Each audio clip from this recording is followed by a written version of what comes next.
buenos días, queridos amigos, hermanos que nos escuchan. Gracias al Señor por el tiempo que Él nos da para poder compartir su palabra, ¿no? Qué lindo verles otra vez en la casa del Señor. La verdad que se les extraña. Durante la semana nos vemos por Zoom, por internet, pero ahora nos podemos ver cara a cara. La palabra que quiero compartir con ustedes hoy está ya les digo, en Éxodo, capítulo 3, verso 11.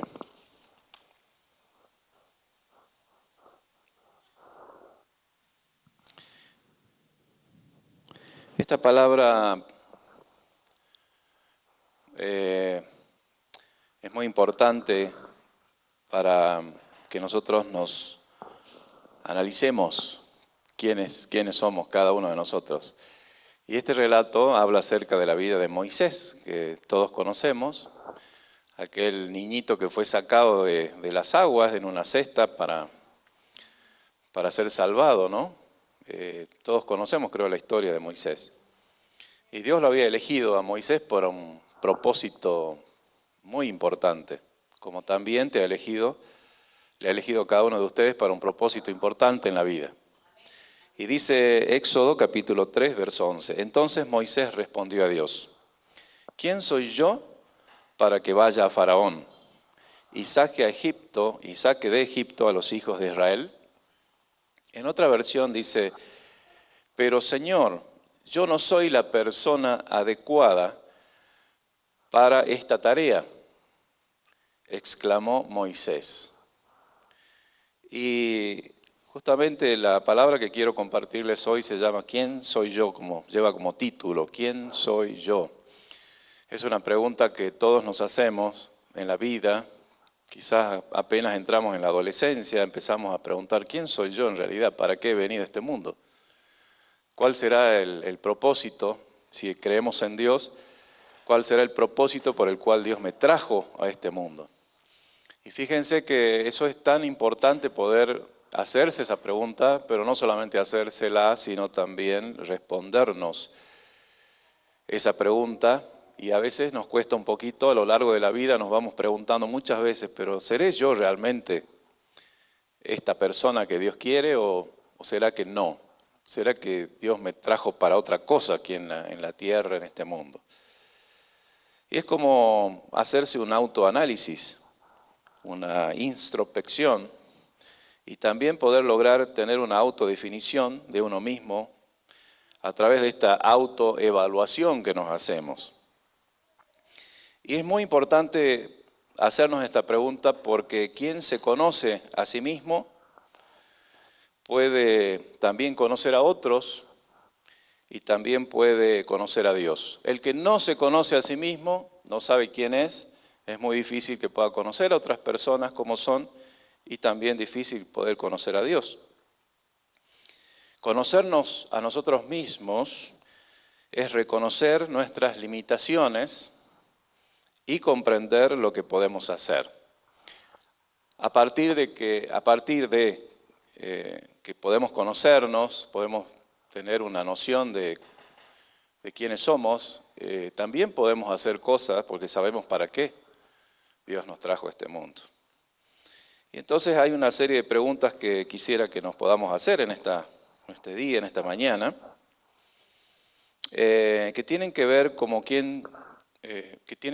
quién soy como individuo, quién es usted como una persona, como un individuo. La primera pregunta dice: ¿qué clase de conducta revelo entre aquellos que se asocian conmigo? ¿Cómo me ven las personas que están alrededor mío, que están asociadas conmigo? Puede ser en mi familia, en mi trabajo. ¿Cómo me ven las personas? ¿Alguna vez se preguntó eso? Bueno, es muy importante a veces preguntarles a las personas: ¿cómo me ves? Porque nosotros tenemos una idea de cómo nos vemos, pero no siempre coincide con la forma en que otros nos ven a nosotros. A veces tenemos un alto concepto de nosotros mismos, decimos, bueno, yo soy bueno en esto, hago bien esto, otro, quizás me falta un poco acá, me falta un poco allá. Pero muchas veces nos damos grandes sorpresas, para bien y también para mal, cuando le preguntamos a otros qué piensan o cómo nos ven a nosotros. ¿Cómo me ves a mí? ¿Cómo te veo yo a ti? A veces tenemos una idea muy baja de quiénes somos, ¿no? Pensamos que no somos nada y cuando alguien nos dice, no, vos sos una persona importante, vos sos de bendición para mi vida, vos tenés mucho para dar, bueno, decimos, qué cosa, no, yo no estaba pensando eso, pero qué bueno que me lo decís, ¿no? Por eso es importante saber cómo nos ven los demás. Es importante porque nos ayuda a mejorar. Y si estamos quizás con un concepto muy bajo de nosotros mismos, nos ayuda también a levantar ese concepto que tenemos de nosotros mismos. Y tener un concepto claro de quiénes somos es muy importante. Nos ayuda entonces a poder desarrollar mejor la tarea que estamos haciendo. Quizás necesitamos mejorar algunas áreas y no nos damos cuenta, entonces cuando alguien nos dice, no, me parece que vos tendrías que mejorar esto y esto y esto, y a mí me sirve mucho cuando ustedes como hermanos me dicen, ¿no? Yo como pastor me dicen, bueno, mira, a veces me dice algún hermano, sería bueno que te pares en la entrada de la iglesia y saludes a los hermanos cuando se van.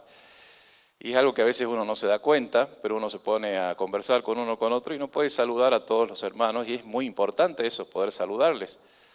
Entonces, bueno, es un buen consejo de poder estar saludando a cada uno de ustedes antes que se vaya a su casa, por ejemplo. Pero son cosas que a veces uno no se da cuenta, ¿no? Son consejos útiles. Sería bueno que no seas tan largo, ¿no? En la prédica a veces me dice alguien, bueno, eso también es importante porque entonces la gente puede entender y captar, quedarse con una idea principal y no cansarse. Y así muchas veces la gente nos guía, nos da consejos, cómo mejorar. Por supuesto que uno quisiera ser mucho mejor de lo que es, siempre. Pero bueno, siempre estamos tratando de mejorar y creo que cada uno de nosotros debería pensar así, ¿qué puedo mejorar en este tiempo? Y por eso es muy importante cómo nos ven las personas que nos conocen, las personas que están asociadas con nosotros, que están alrededor nuestro. Ahora, otra pregunta importante que nos podemos hacer para saber quiénes somos, quién soy yo, es la pregunta, usted hágase la pregunta también, ¿quién soy yo? Es cómo respondo ante las necesidades de los demás. ¿Cómo actúo cuando veo que alguien necesita algo? Quizás no me lo esté pidiendo, pero uno ve la necesidad en los demás. ¿Cómo actúo? Si veo que alguien está decaído, está triste, ¿será que me acerco, le pregunto, lo llamo por teléfono si no tengo posibilidad de hablar en ese momento? ¿Cómo actúo cuando yo veo una necesidad? ¿Cómo actúo cuando veo a alguien en la calle que tiene frío y que quizás me pide limpiar el parabrisas? Y yo digo, en realidad no necesito que me limpie el parabrisas, pero ¿cómo actúo con esa persona? ¿Cómo respondo ante las necesidades de los demás? ¿Las ignoro? ¿Podríamos ignorarlas? Decir, no, mira, no, ahora no tengo, otro día. O podríamos simpatizar con esa persona, quizás ponernos a hablar o preguntarles algo, quizás no le demos una ayuda, pero por lo menos no ignorarla, decirle cómo está, qué tal el día, hace frío, ¿no? Hace calor. Yo creo que es muy importante nuestra actitud con las personas que necesitan. No siempre se trata de dar, sino de brindarse uno como persona, si ya sea, a veces decimos caerle simpático o no caerle simpático, pero la palabra precisa sería empatizar con las personas, es decir, ponernos en el lugar de la persona. ¿Cómo me sentiría yo si sería yo el que está pidiendo de limpiar los vidrios en un semáforo, por ejemplo? ¿Cómo me sentiría yo si estoy en la vereda pidiendo ayuda? Y muchas veces tenemos nuestras propias ideas y prejuicios y decimos, bueno, esa persona no le gusta trabajar, quizás es un adicto, quizás despilfarró su dinero, quizás es violento, tenemos muchos preconceptos, pero debemos preguntarnos en ese momento, ¿quién soy yo? ¿Soy un hijo de Dios? ¿Dios me puso para hacer luz? ¿Dios me puso para hacer sal? ¿Dios me puso para ayudar? ¿O para qué me puso en esta tierra? Por eso es muy importante hacernos estas preguntas.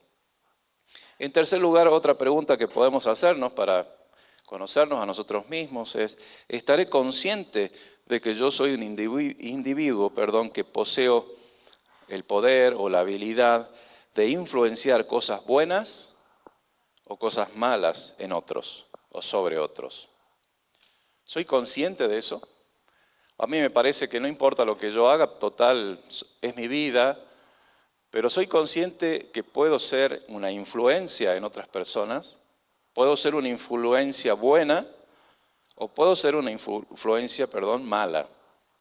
Puedo ser un buen ejemplo para otros o puedo ser un mal ejemplo para otros. ¿Cómo me ven los demás? ¿Cómo actúo ante los que me rodean? En quinto lugar, y esto es algo que también nos hace pensar bastante porque requiere mucho análisis, dice, ¿usaré los lazos amistosos o sociales para tomar ventajas sobre otros? ¿Cómo es eso? ¿Aprovecharé algún contacto, alguna amistad con alguien para tomar ventaja sobre otros? Y aquí vemos un poquito algo que tiene que ver con la ambición y también un poco con la injusticia.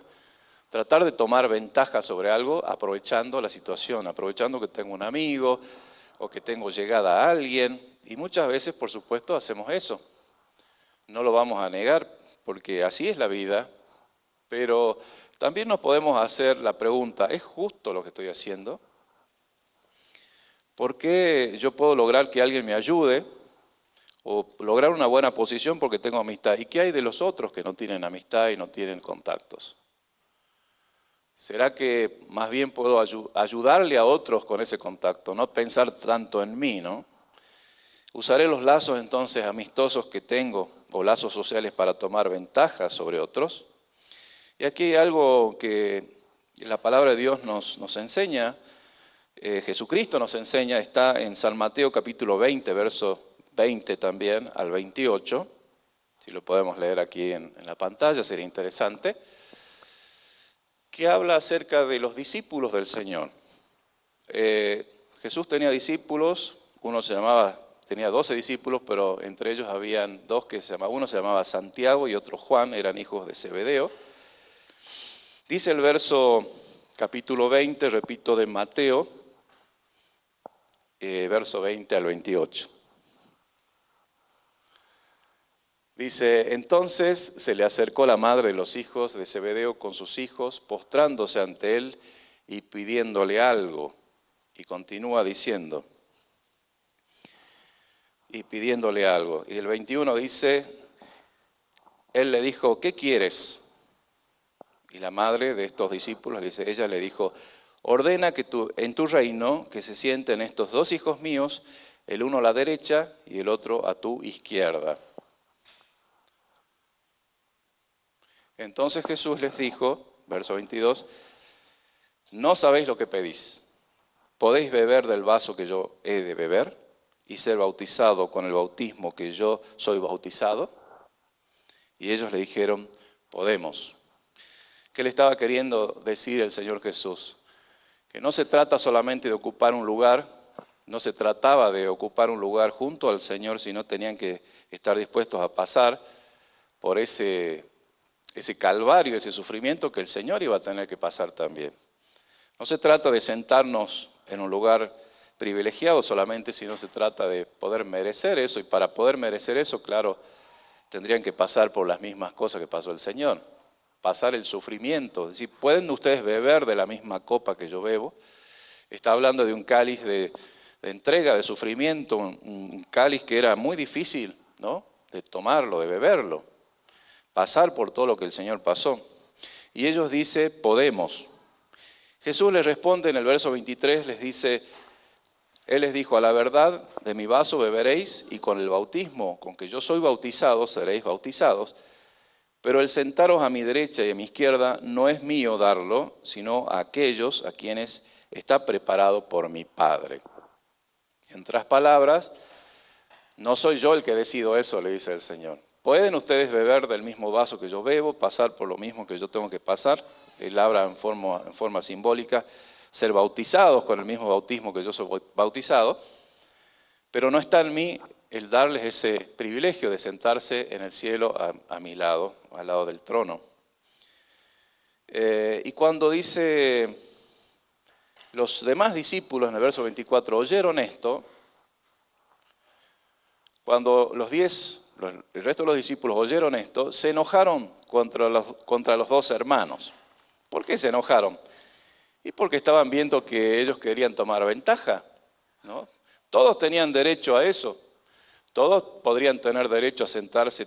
¿Quién no querría sentarse al lado del Señor en el cielo? Imagínense, qué lugar tan importante, ¿no? Cuando nosotros tenemos una fiesta, quizás un casamiento, un cumpleaños, generalmente las personas que se sientan al lado de la novia, del novio, son las personas más allegadas, son los familiares, son los padres o hermanos, son las personas que tienen el lugar importante, ¿no?, en la mesa. Y lo mismo pasaba con los discípulos. Ellos querían tener ese lugar, aprovechando que estaba Jesús, quizás descansando, sentado, después de caminar, de hablar.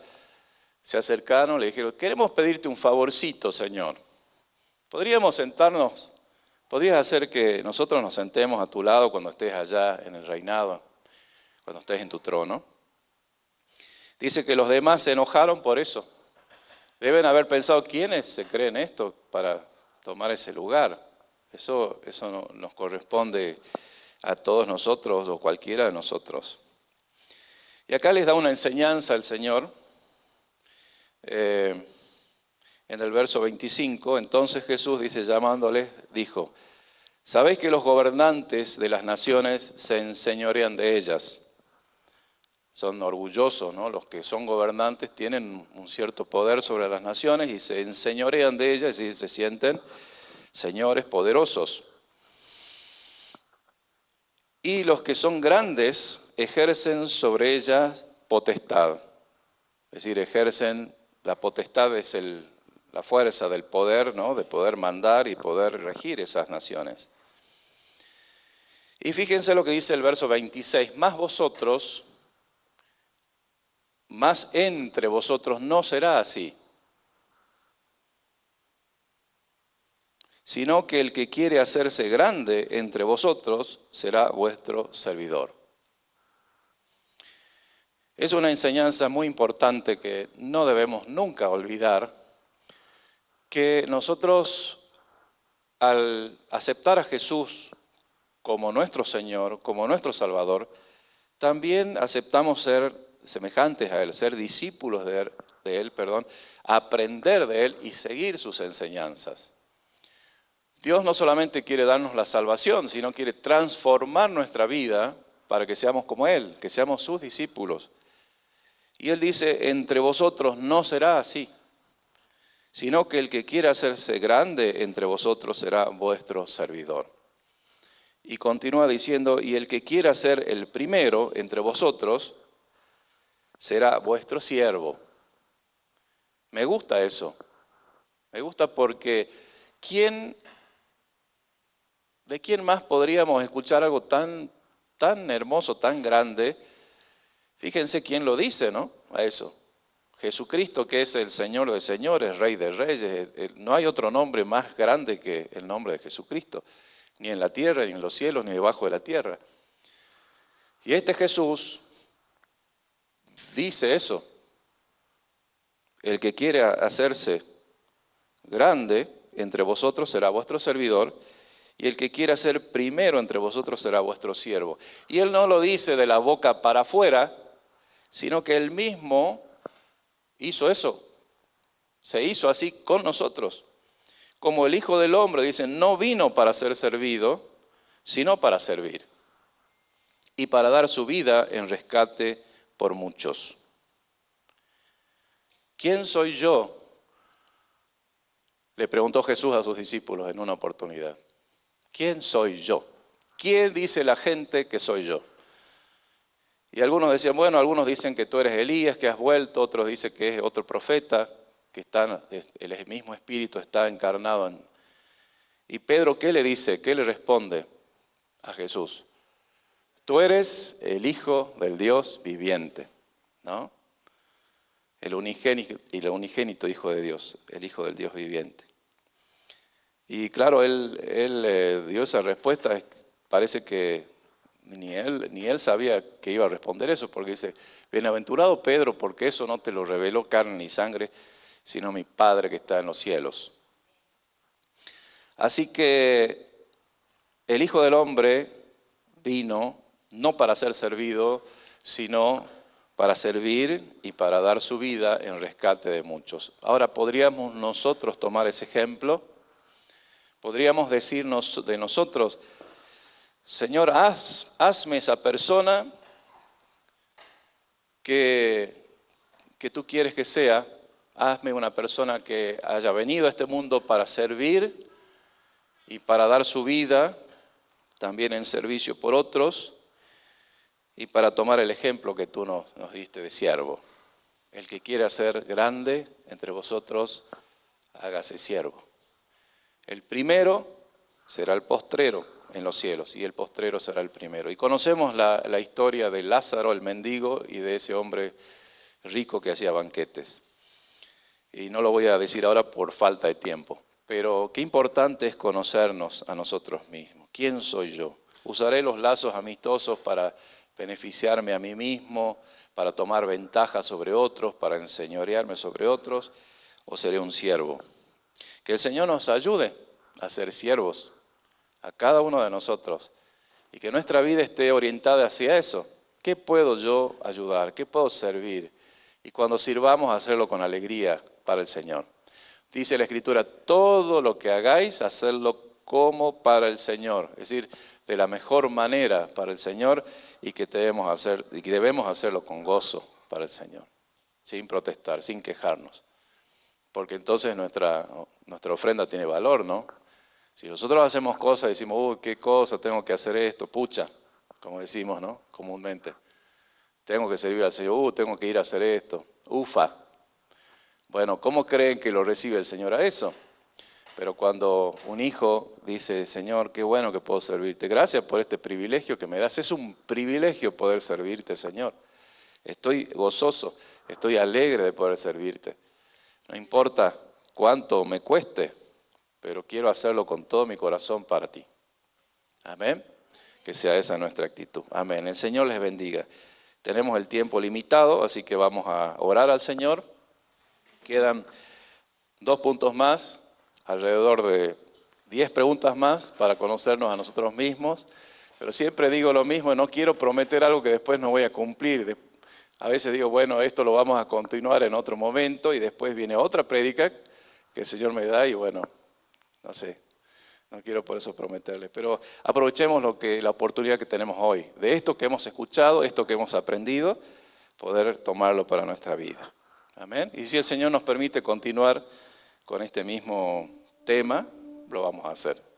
Y si no, el Señor nos dará ya la palabra que Él quiera, ¿no? Porque cada día son nuevas, dice, sus misericordias. Todos los días son nuevas palabras, ¿no? Y que el Señor nos dé esa riqueza de poder compartir. Hay tantas cosas para compartir que a veces el tiempo no alcanza. Pero yo quiero que el Señor les bendiga a ustedes en este día, que ustedes se vayan bendecidos por el Señor y que sepan que ustedes son llamados por Dios para servirle a Él. Ustedes tienen un propósito en la vida, y aquellos que nos escuchan también por la radio, la televisión, sepan que cada uno de ustedes tiene un propósito. Está en este mundo porque Dios quiso, y Dios tiene un plan. Dios te conocía antes que nazcas, antes que seas engendrado, ya estabas en los planes de Dios, y Dios tiene un propósito con tu vida. Así que acércate a Dios, recibe a Jesús como tu Salvador, para poder experimentar ese propósito hermoso que Dios tiene para tu vida. Oremos. Invito a que se pongan de pie. Señor, te damos gracias en este día por tu palabra. Gracias porque nos enseñas a ser humildes y a ser siervos tuyos. A ser personas que se brinden a los demás. Personas que se interesen por las necesidades de los demás. Y a ser personas que aprovechen cada oportunidad para poder cumplir el propósito que tienes para nuestra vida. Oro por mis hermanos, por las familias, oro por aquellas personas que aún no te conocen, que no te han recibido como su Salvador personal, como el Salvador que eres para ellos. Señor, oro para que reciban en tu nombre tu palabra y reciban la salvación que solamente viene a través de Jesucristo, el Señor de señores. Gracias porque estás con nosotros, gracias por tu palabra, gracias porque nos guardas en este tiempo de pandemia, de dificultad. Gracias porque nos provees de cada cosa, de modo que nada nos falta, que todo lo tenemos en ti, Señor. Bendigo a las familias, bendigo a cada persona que colabora, que ofrenda, que da para tu obra con amor, desinteresadamente. Te doy gracias por ellos, bendícelos abundantemente en este día. Gracias por las familias, gracias por tu protección. En el nombre de Jesús oramos con fe, sabiendo que lo que te pedimos recibiremos, porque eres un Dios bueno, porque velas por nosotros, porque tu palabra dice que nunca nos dejarás abandonados. En el nombre de Jesús oramos, recibiendo tu bendición en este día. Amén y amén. Amén. Dios les bendiga. Gracias.